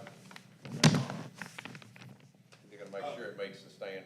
Nathan is working with the architect as far as the actual building and elevation looks like.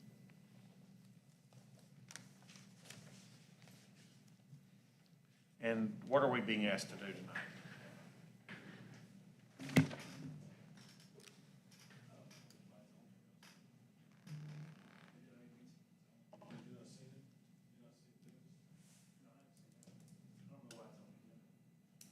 You don't know what's on the agenda?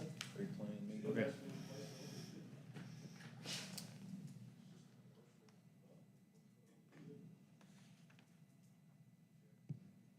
Well, I don't know what I don't we're know being if asked you to think do. to act on it. Certainly, I guess we could do anything, but it doesn't make any sense to spend a whole lot of time on somebody else's facade and approve something when we don't even have one. So we just make a motion to table? I'm not gonna, I don't even know we if won't there's act not on really this anything tonight. to I think this may table. have come to the agenda. I guess would be No the action. question. There's really nothing to table. Okay, well, They obviously, if you need something to be heard next month, make sure you get with James, and we will if we need to.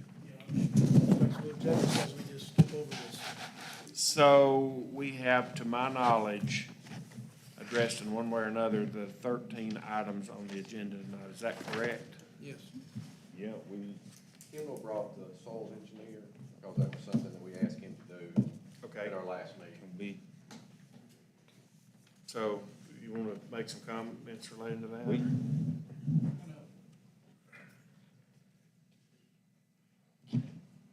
talked about it at the last meeting that you guys wanted a soils engineer here to discuss something, so it wasn't he said, she said.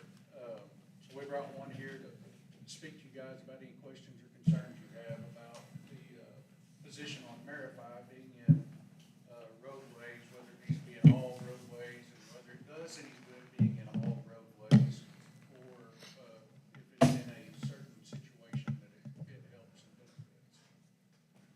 I think everybody remembers what we're talking about here, right? Yes, sir. Thanks for your patience, by the way. Yeah, I'm Steve Gary. I'm with MTA Engineers, geotechnical engineer in Little Rock. I was asked to come here and speak to y'all on geosynthetics. I'm not sure why y'all are starting to put that in your spec. Most cities don't. Only one I'm aware of in Arkansas is Fort Smith. It's for the pavement sections for reflector cracking. They're required to put it on the fabric before they repave their road in Fort Smith. Geotextiles, they vary a lot with manufacturer, vary a lot in tensile strength. There's thousands of different ones. I'm assuming y'all probably had somebody come to Marify and give a presentation, Marify is a great fabric, but they also make several types of Marify fabrics, geogrids, geosynthetics. They all have different applications. And also, when we do use them, we usually use them for cost-effective measures to save undercut areas, put in thicker pavements, thinner pavements. There is a gravel equivalent to a geosynthetic. Otherwise, we can put in more gravel or put in less gravel if you use geotextiles. Roads are designed on structural numbers, depending on loading and soil types. You get a design structural number. When you meet that structural number, the thickness of asphalt, thickness of aggregate base, and subgrade things like stabilization or geogrids, wherever you want to apply it. So just having a standard Marify may not be equivalent to what you need, because it may not work in that situation. Because as I said, there's different fabrics. I'm not sure which one y'all are looking at specifying as a standard, but some of them are for separation, some of them are just for improvement of structural number, not separation. Some of them are for drainage. It's for both separation and confinement. RSI 380, the RS 380. 380i is a pretty expensive fabric. It's not as good as some of the other, but it is for separation and improvement of structural number. So if you use 380i, if you're using it, it should allow them to do an equivalent gravel. Well, how this all materialized, and I can just speak to it, is that I was asked to give a recommendation on improving the quality of the street, specifically during construction, because y'all had issues with city streets, and especially in the new developments that you've got new houses being constructed while it builds out. So you've got heavy construction traffic, concrete trucks and things that are tearing up pavement, requiring almost immediate repavement when the city takes over. So that was the suggestion. So what the RSI 380, it was mentioned that it's got a bridge, weak spots. It will, but I mean, one of the primary benefits of being geotextile is that separation from the fine-grained soil that's under your aggregate base, and pumping of those solids up into, especially because of the poor drainage in many areas that in Beebe that developed, it pumps up into that aggregate bed. And so if you keep that separate, you don't have that separation of fines, potholes developing as bad. As I've said, I mean, I don't think there's any question that your specified sections would perform better than a section without it. It's not going to be a detriment, it would only be a benefit. The question is not that. The question is it worth the expense? Right. Yeah. There is quite a big expense with 380i. And again, that's just one fabric. That's one manufacturer, Marify. So you limit the manufacturer. There's equivalent ones also made by Geostar, Geogrid. There's a bunch of different fabrics. Yeah. So if you are going to specify something, I'd rather you specify what it's used for. Well, it says all are equal. Does they are equal on it? Pretty sure. 380i? It may not, but I think it does. But it is going to increase the cost for developers. But again, we could look at alternatives, taking the aggregate instead of putting fabrics. So we can calculate what that, if using a 380i Marify, I can calculate what. That's really not going to address, the pumping, because if you have any pumping that occurs, you're going to have settlement. Yeah, but there's a 380i, we can put more gravel in there and take that same number, the same thing you do with 380i. Yeah, but it's not going to, if you just add aggregate without a geotextile, it's not going to address the pumping Yes, it issue. will. How? You increase the structural number, you increase the But thickness. there's no separation there. We're not required to separate. If you want to No, address you're not pumping yet. the fines. You are looking at a class 7 aggregate base where it's well graded. Unless you're pumping, unless you got a bad area in that subgrade, it's not gonna pump. I agree. But So if I there are think in areas that of base bad course, separation. it's the same level that you're doing with your fabric, it's not gonna Well, pump. they're not worried about the areas that don't fail. Right. Well, that's what I said, if you're required of You're worried everything. about the areas that fail, but the problem is you can't always find those areas. Well, I mean, you're worried about the whole roadway. You're putting this extra cost to develop a fabric on the entire roadway in case it does pump. Question about what you said earlier. You said Fort Smith is the only town you know of in Arkansas? Well, they're using it for different, they're not using it for subgrades, using it for overlays. Okay. Is it terribly cost prohibitive? It's terribly cost prohibitive. We had, I the didn't city, know what it we have cost. actual bid numbers on it. The city, we specified it on a new commercial development. And we had bids, the winning bid was $1.03 per square foot. The lowest cost bid was 69 cents per square foot, and I believe the highest was $3 per square foot. So that's material plus installation. So it added about 20% to the total pavement cost. If you look at curb and gutter, aggregate base, and pavement, it was about half the cost of the asphalt. I mean, it's not, I mean, it is substantial. Yeah, 20% is pretty. So it's, but the total project cost, I think it added about 6% to the total project cost. Can I chime in for a second? Sure, it's fine. You've got two very intelligent men sitting there talking about this product. And both of them are right. And you guys, as a city council, or as a city planning and zoning, are trying to do the best thing. If you don't mind, I would like to make a recommendation to think about. We need, in my opinion, and every job I've ever done in 25 years of being in the contractor world of doing dirt work, I'm going by that. Every job I've ever done is, we are directed by a soils engineer to guide us in doing the best job possible for the situation we're in. And every job is a different situation. Every street in Beebe is a different situation. And so we follow the direction of a soils engineer to tell us how to go about that. Kyle is right that there are places that this material does help. There are places it is a waste and a cost, that it's not gonna do any good. There are situations that people are gonna take shortcuts that may work during the summer, but they know it's probably not gonna work this winter, but they're gonna save that cost now because it's gonna cost them so much to put that fabric down, and they're gonna try to rob Peter and pay Paul. The best way to go about it is let a soils engineer make it mandatory that a soils engineer is on each job for any dirt work, and that you follow the recommendations of that soils engineer. If he says it's gotta be Marify, then it needs to be Marify, or if it needs to be a different type of geogrid or geotextile fabric, then that contractor needs to follow through with that. And then the city, if they want to, can specify the name, type, and quality of material. They can have a list. This is, your soils engineer said you need to use geofabric, okay? Well, we allow this geofabric, and this geofabric. So you need to use one of these three, because that's the kind we want you to use. And then it gets used in that situation for that area. That's my recommendation for you all to follow. So if I'm hearing this right, the fiber is not a fix-all for all things? Fiber, the what? The Fabric. The fabric? It's not a fix-all for all situations? It improves the structural number, like you said, I ain't disagreeing with that. But it may not be a cost that's needed. So would you, have you seen in your 20%. experience that there could be parts of a development that might need a strip of it? Yeah, we use it quite often. Not the entire thing, because the Yes. way that it's written now, it would have to be in its entirety. So if you could do, so he's saying if you did an engineer, right, so, or if you did a soil analysis, and you said, hey, you know, this 100 feet or whatever is gonna require that to pump, and I'm asking you too, Kyle, so would that kind of basically deal with the situation you're talking about, or you're saying that there's no way we keep it from pumping it unless we put it down all of it? now?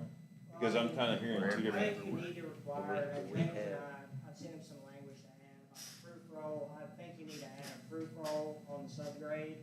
Now, I mean, I would ask you, how would you propose, and Kendall as well, like, I mean, you're not gonna be doing test pits that very, are you gonna do clay compaction tests, or what, how are you gonna evaluate?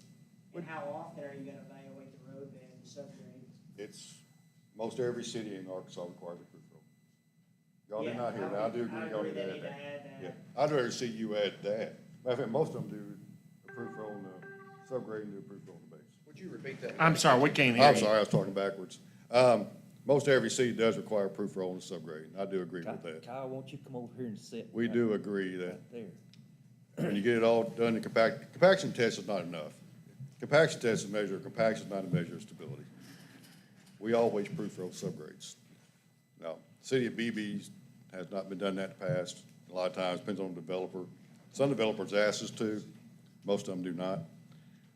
And that just ensures the integrity of the subgrade. Yeah, most cities, we do a proof roll along with the city inspector, engineer. I think historically, James, correct me if I'm wrong, you have done proof rolls, but it's been after the aggregate was placed. And we're talking about doing it prior to the placement of the aggregate at the subgrade level. And that's where you're gonna find any issues. But the other thing is like, you're not necessarily always gonna find those problem spots. Like there's only a limited amount of sampling you're gonna be doing, whether a proof roll or, test pits or plate compaction or however you're doing it. There's only, a limited amount of sampling you're gonna do, so. But there's no way to make a road last forever anyway. No.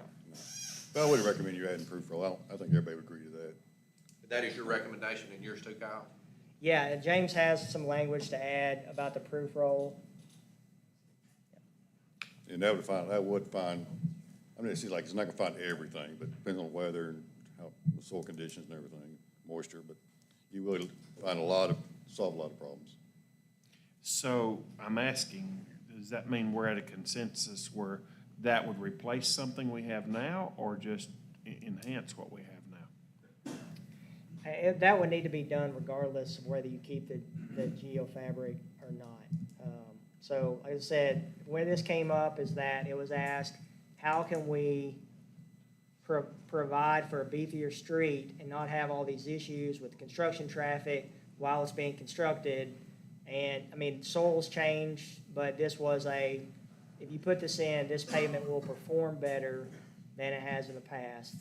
And it will address not only bridging some of those softer soils, but also any kind of fines pumping if you have a lot of drainage issues that we have periodically on different subdivisions. So that was the intent.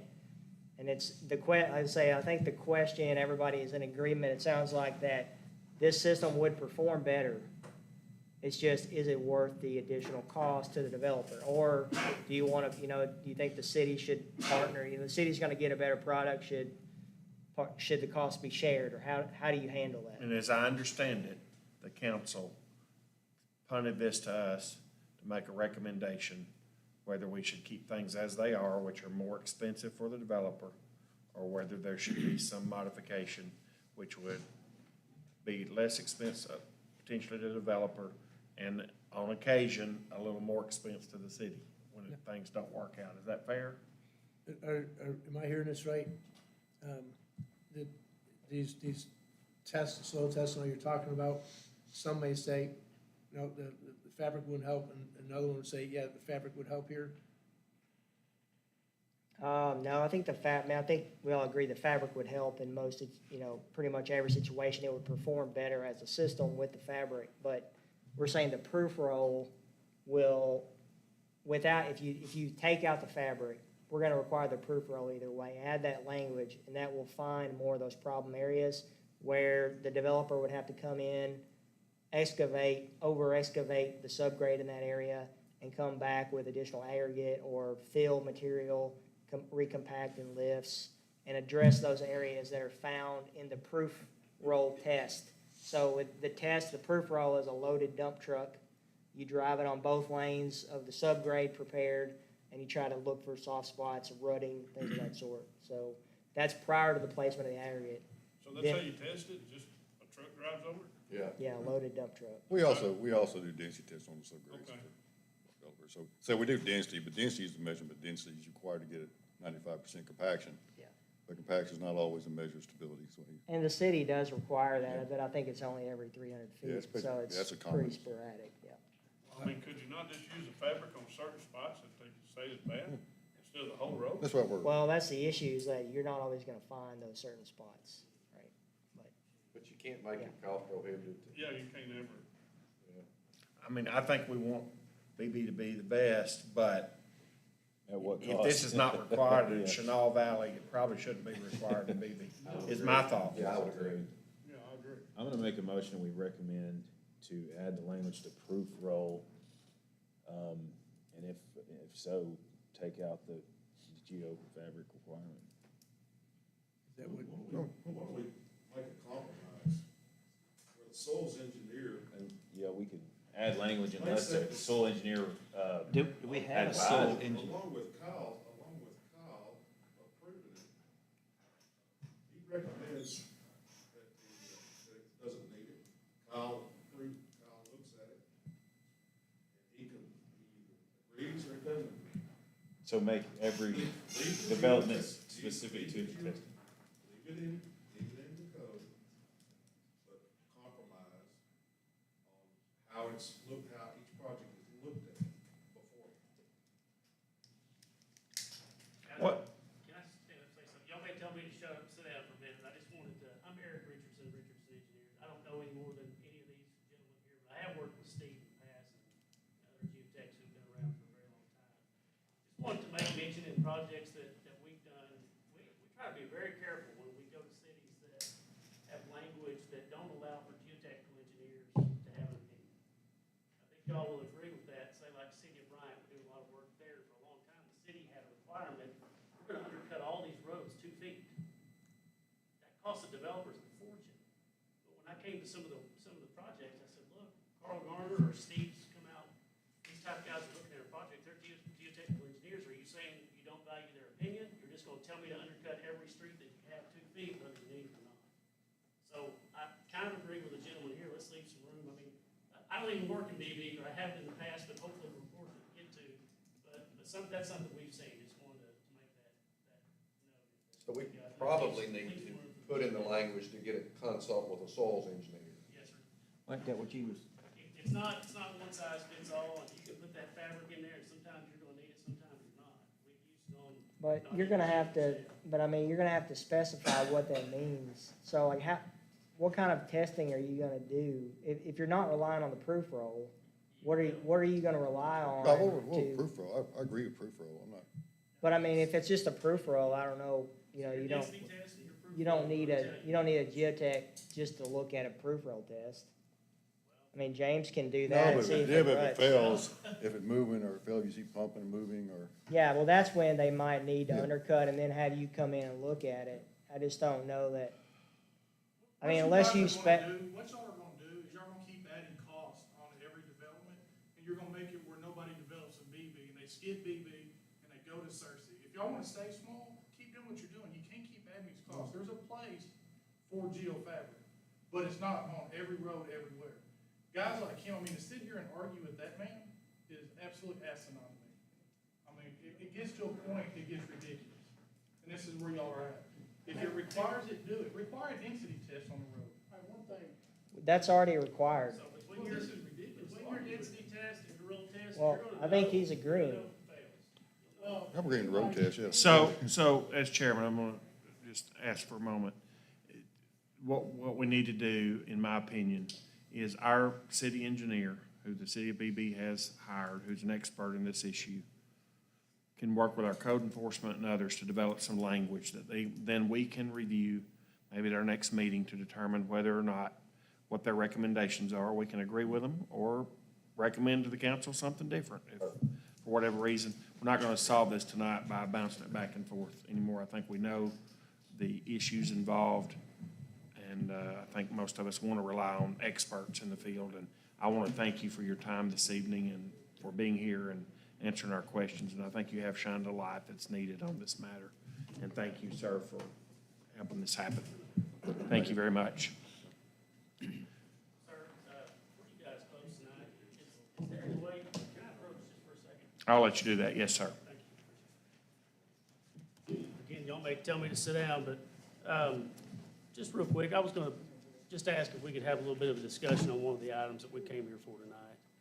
So not we've asking already for a vote. tabled the PDDs. Yeah, not asking for a vote, just asking for a discussion. Figured, we've come this far, we've made submittals, we've met the city guidelines, we'd like to just get some direction from here forward, kind of see where we're at.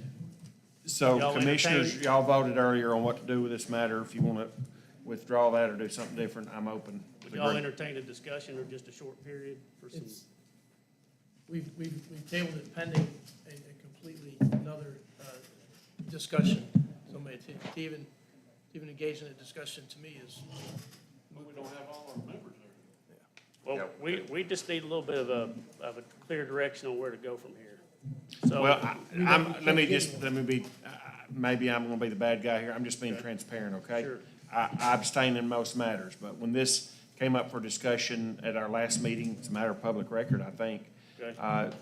There's a lot of concern, Okay.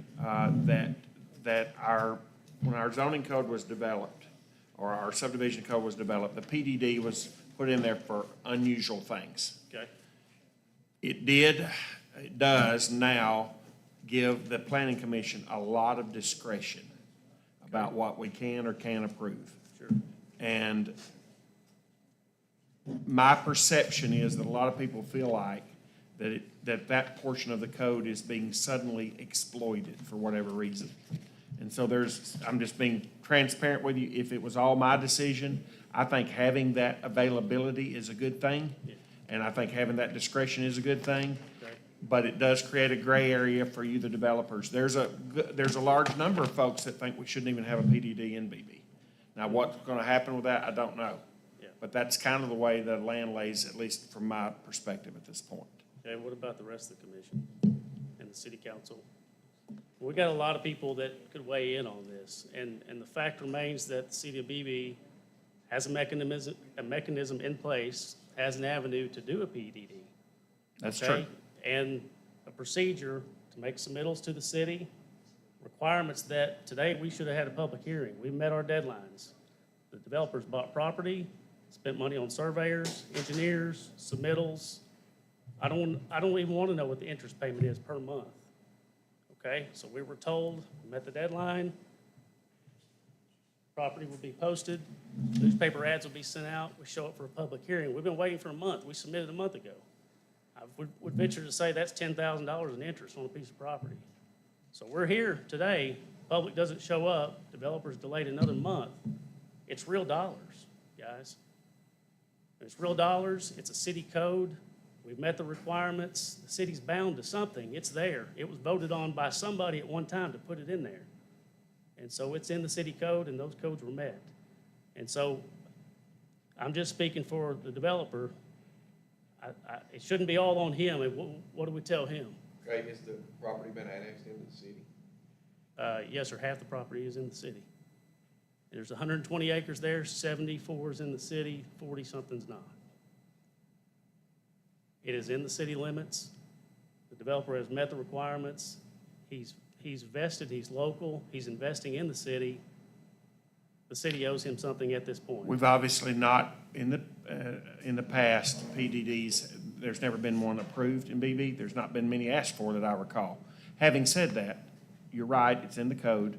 Now, again, the planning commission in the existing code, and I'm not an attorney, but we do have wide discretion about whether we approve one or not. It's not just you check these 3 boxes and you get approved. It's way more vague than that. Sure. By design. Okay. I will tell you the things that I've heard that I think give some people concern is obviously, one, people think this should be materially different than other developments. Sure. And I think that might include recreation areas and other things. But then people saying, okay, well, if you have a recreation area, a gym, a park, a pickleball court, a whatever, who maintains that long-term? Who can enforce that gets maintained? Yes, sir. Does the city assume, what responsibility does the city assume? Those are the kinds of questions that we're being asked, or that I've been asked at least, that I think are less than clear to all of us. Those are great questions. And I don't know that we've ever worked in a city in the state of Arkansas who doesn't have a provision for PUDs, because sometimes they're a good thing. No, they're not a way to get around. They're not a route around the rest of your city ordinances, the rest of your zoning code. It's not. But if you can do something and you guys have a great ordinance. You're requiring 11 acres of open space for this project. That's a lot. He's got a 6-acre lake, he's got pickleball, he's got basketball, he's got a community garden, he's got all kinds of things that fit into that. He's got townhomes that you can purchase, like a condo community, gated community. There's a whole, it fits it. It fits what a PUD asks for. And I agree with you, sir, that it's not a way to get around your zoning ordinance. But if you do meet the guidelines, and you guys have pretty good guidelines, like I said, then why not approve it? Why not approve it? If it's in there, I'm just putting that out there. You know, if your code makes that provision, if it allows that route to approval, then why not? I mean, if it's compatible, if it's inviting, if it meets all those ordinances, I could read them off. I think I've got it here, but then why not? And like I say, somebody, probably this body, or the city council voted to put that in your ordinances at one time. It was put there, there's no doubt, it was put there Yes, to sir. give discretion for unusual things. Sure. I think one of the things that's really, I guess, been somewhat perceived as negative is suddenly there's a flood of these. Yes, sir. And it's becoming the rule and not the exception. Sure. And maybe that's happening everywhere. I don't know, but my instincts are that this was placed in the code to offer the city flexibility for unusual things. Yes, sir. But James, you're the guy that gets them every day, but you correct me if I'm wrong. This is, over the past 60 days or something, almost everything's a PDD that's new. And the perception is it's just because of the 65 or whatever lot width requirements, what I've heard. Sure, development costs have gone up. There's no arguing that. Land costs have gone up, and people want to keep developing. The market's changed, so that smaller homes, larger homes aren't selling as much. So yeah, market dictates a lot of this, but that's where you have to weigh that against your code and say, is this a good thing for the city? Is it meeting our requirements? Are they offering community things? Is there a park? Is there walking trails? Is it meeting our code? Because y'all have a good code for PUDs. Let me It's not ask. just small lots. It can't just be small lots. Just as a, might call this a consulting question, don't Sure. answer if you don't want to, Yes, sir. but what do you usually do to ensure that the city's not left with maintaining a basketball court, for example? POAs. POAs, okay. So the POA maintains them, and now the POA's got to be set up right. You're correct. An attorney needs to set that POA up right, or you've got to have a great bill of assurance. You've got to be protected in a few ways. One, the BOA, one, the POA, and that's who maintains that. The city shouldn't have any responsibility other than taking on the public Now, infrastructure. to my knowledge, James, correct me if I'm wrong, any submission we've had for any PDD to date, we don't have any language of any kind of HOA or who administers or any details of that of any kind. So that's a material thing, to be honest, that I think would bolster any application is Okay. having a lot of details around that. That's my thought. Well, guys, we just need to do some due diligence. Like I say, this was turned in a month ago. City had 2 weeks, 3 weeks, had some time to get back to us with comments, to let us know, and the developers hung out. Respectfully, we've heard you, we understand. Okay. And we're going to conclude the discussion at this point. Thank you, sir. Thank you for your time. Appreciate you. Absolutely. Any other items this evening that we've not discussed that we missed on the agenda? I think we've covered everything. With that, is there a motion to adjourn? Motion to adjourn. I'll second. Motion and a second. All in favor say aye. All opposed, we are adjourned. Thank you.